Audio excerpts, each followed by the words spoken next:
Pula ko na siya ay magbe-bear pa rin ng bulaklak today, this year or this season. Kasi pagkakatapos kasi ng flowering season, nagkakaroon siya ng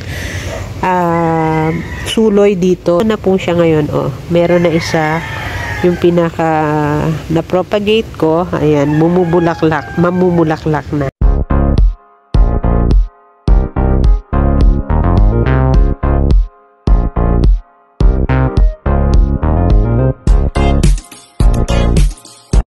Okay, hello, magandang araw po mga ka-neighbors at magandang araw po sa ating lahat. Ayan, for today, meron po akong isang topic sa inyo, yung lagi nyo nakikita sa vlog namin. Favorite ko po kasi siya. Isang gumay orchid po yung topic natin for today kasi nagpe-prepare na po silang mamulaklak. And one thing, ay meron po kasi ako ini-experiment sa kanya. Ipakita ko sa inyo mamaya. But before anything else, ay siyempre, thank you po muna ulit sa pag-follow nyo at sa pag-subscribe nyo sa channel namin. At dun sa mga bago na napapadaan. Salamat din po sa chance na naibigay nyo para ma-share namin yung mga contents ng videos namin. At sana po nagugustuhan nyo. Please don't forget to like and subscribe na rin po sa channel namin, 6421 TV. Okay, sige po. Ito na po yung halaman na sinasabi ko sa inyo. Hindi ko na i-turn around ang camera ko. I-continue na po natin. So, mali. Ito po yung sinasabi ko sa inyo na sanggumay orchid. Dalawang puno po yan. Isang nakakapit dito sa puno ng puno ng rambutan. Ayan na po siya kahaba. Ayan, almost sayad na po sa lupa. Ayun, saan dulo niya sa kababa. Ayan, ilan yung kanyang tangkay. Perong bago, itong mga may dahon. At ito yung last year pa na nakapagbulaklak na. And still hopeful ako na siya ay magbe-bear pa rin ng bulaklak today, this year or this season. Kasi inaabangan ko siya, ine-experiment ko siya. Kasi nagpo-propagate ako. Ilang ways of propagation na yung nagawa ko. Pero ito yung isa na nakita ko mas maganda kasi sigurado siya na mabubuhay. Kumbaga yung iba by chance nabubuhay tapos pagka napabayaan mo namamatay na. Unlike dito sa isang process na nagawa ko, ipakita ko sa inyo mamaya doon sa nasa labas. Siya, siguradong pag tinanggal nyo siya doon sa pinakatangkay na ganito, siguradong buhay na siya. Yan, maya proceed na po tayo doon. Okay, puntahan naman po natin yung isang puno. Dito po yun sa may harap ng gate namin.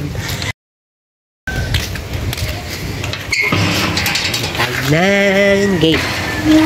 Okay, bali ito yung sinasabi ko sa inyo na old puno ko ng sanggumay orchid. Bali, ito yung nakikita nyo dun sa mga ibang vlog ko na namulaklak siya last year. Pero tingnan nyo yung baba niya. Ito yung isang way ng propagation na ginawa ko. Instead na ikat ko siya piece by piece dito, nabubuhay din naman kaso mas marami yung namamatay. Okay.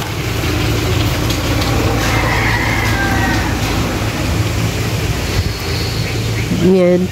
Mas marami yung namamatay kaysa sa nabuhay. Ito, sa nagawa ko, nakita ko kasi meron siyang, pagkakatapos kasi ng flowering season, nagkakaroon siya ng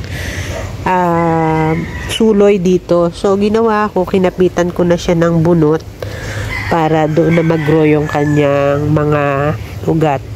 So, ito na po siya ngayon. Meron na isa, yung pinaka na-propagate ko, ayan, mamumulaklak na. Ayan, may buko na siya. Tapos, ito naman, pag napansin nyo na itong isa, wala ng dahon. Yung isang tangkay, wala ng dahon. Yung isa, may dahon, pero unti-unting nauubos yung dahon.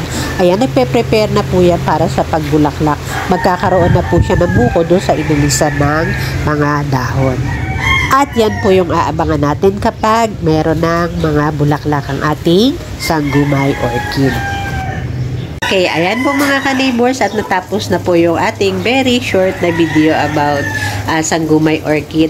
Sana po nagustuhan nyo at sana po ay nakakuha kayo ng tip kung paano siya mas magandang i-propagate. Sure po, 100% sure na buhay siya kasi kita nyo nakakapit na yung ugat niya. Kung isa-subdivide nyo na siya kasi di ba maraming ugat at maraming kung pinaka-stem niya or yung pinaka buhay na sanggumay, pwede nyo i-subdivide kung ilan ang gusto nyo.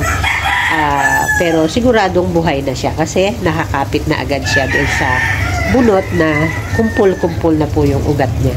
Ayan, okay. Sige po, yan na lang for today at salamat po sa inyong panonood. Bye-bye po.